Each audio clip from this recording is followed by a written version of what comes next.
Hey guys, so this is a diagram of my current setup. If you recall from my videos, my previous videos, I have two grow rooms in the basement, one on the left, one on the right, and I just wanted to better kind of visualize how everything was working and see if I can come up with improvements continuously and whether or not something I'm doing is suboptimal. So I just kind of diagrammed it on a piece of paper. So here on the right side and the left side, you have the intakes for the air.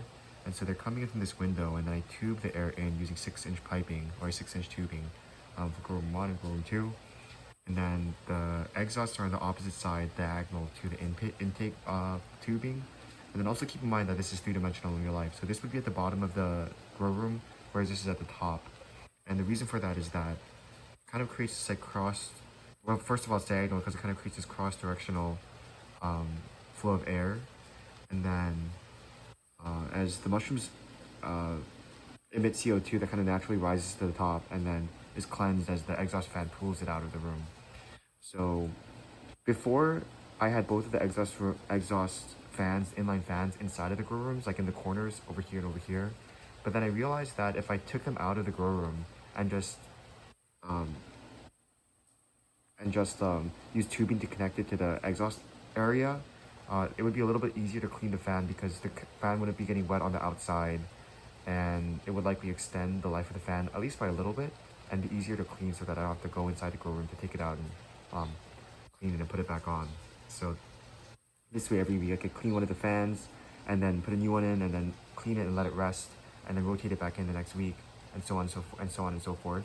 So that was one of the things that I did recently. And then you can see that the air is being filtered through this box. So what this is in real life is a filter box. So I just want to kind of, because I'm just still doing this in a residential area, just make sure that I filter through this filter box before I send the air back outside. And hopefully if I move to facility, I won't have to really do this, but I should probably do for now. The temperature of the room are kept at around 65 degrees Fahrenheit. So it's tubing in air from outside that's maybe like anywhere between 70 and 90 degrees Fahrenheit. But then because of the humidifiers and the fact that they're connected to the cold water line, which is maybe around 60 degrees Fahrenheit, it kind of creates like a temperature that's around just 65. It goes up to like 65 to 70, I think. But it's fairly consistent because of the fact that the humidifiers are constantly like pushing out fog, and that mixes with incoming air. And so I was thinking about doing a preconditioning room and kind of cooling the air a little bit, or having more precise controls before I tube the air in. But from an engineer's perspective, I think it's a little bit difficult and I don't have much space.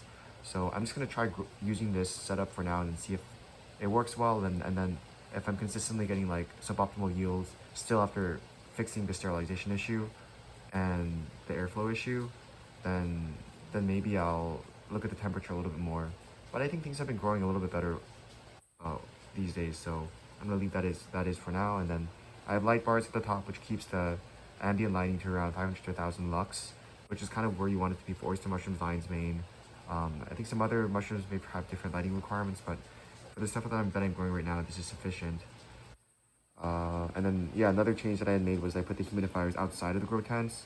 So before, these were inside, and you know, they would just get wet and spores would like settle on them. But now that I'm just tubing in the air, I think that's a good change so that I can clean them a little bit more easily, and you know, avoid bacterial infection spread through the vector of the humidifier, which coats everything.